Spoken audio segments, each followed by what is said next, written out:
Good morning. I'm MJ from Linus Publications. I hadn't planned on doing a chat today, but what happened is with what's brewing up in the Middle East, I decided I should probably look at Israel's chart.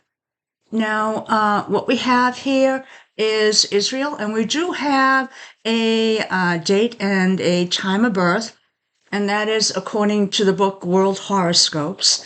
But I'm not so much using the actual houses. I'm looking at the angles, the configurations, and we don't have too much to cover, so this is going to be a quick session.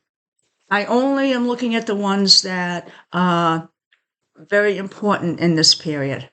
First thing we have is Uranus, transiting Uranus. So again, the middle part here, the inner circle, is Israel. The outer circle here will be the transits. We'll also take a look at the solar arc. Now what we have, Uranus, and it is making a square angle, which is a stressful angle. Usually means things, aggression, because we're making it to Mars. So we have Uranus making an angle to Mars. Typical aggression. Usually this country, in fact, would be involved in it. So when you have a square, it tends to be that you're involved in setting up that situation. Now, we can have that Uranus, and that was actually exact around 6-4. But whenever you have a major angle, and this is something that I don't talk about too often, you usually need a minor angle or a series of minor angles to actually set it off, act as a trigger. So it's like you have a gun, prepped and ready to go, but then something else has to, in effect, be a trigger to make it go off. So we actually have a trigger here occurring, and it happens to be Mars. Mars is making a conjunction on Mars. Now that's going to happen, be exact, right around 6:14.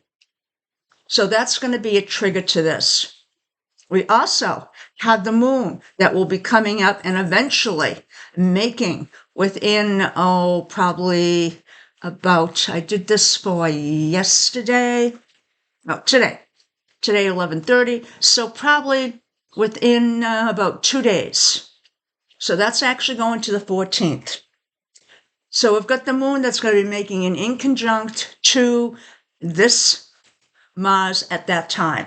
So at that point, it would have the major trigger and it would have two minor triggers, the Mars and the moon. Could also have other ones, but that's enough. So do I expect something to happen?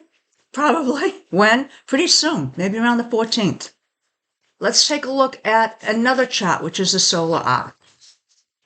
So in this one, what we have is, and again, we're looking for confirmation on what we just saw, and we have it. What we have is over here, we have Eris, which is rebellion, destruction. We don't talk about it that much, unless it's really exact in a chart. And you know what? This is pretty exact. We have Mars that's opposing it. So in this case, it's conflict.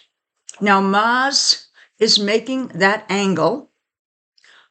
We also have the sun making that angle, but the sun is making a trine. In this case, this is something that Israel feels it really needs to do. Sun is your inner soul. It's what you are to, in effect, what you are. And this is part of their country's heritage to not back down, to make sure they protect the people.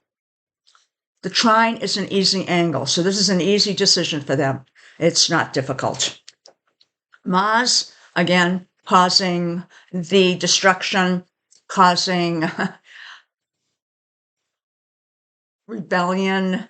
Now, it could sort of flip back on Israel and cause some issues within the country. But again, with the sun trining this, it seems that the country as a whole might actually approve of this action. So I expect something, today's the 12th, maybe by the 14th. It could pass that nothing happens, but when you have a few angles like this, And on the solar arc, I don't usually use this per timing because, again, the timing can be 2 months or so. The transits are usually better for that. So let's assume maybe around the 14th, uh, their time, again, not our time, 14th, that they may start some type of action.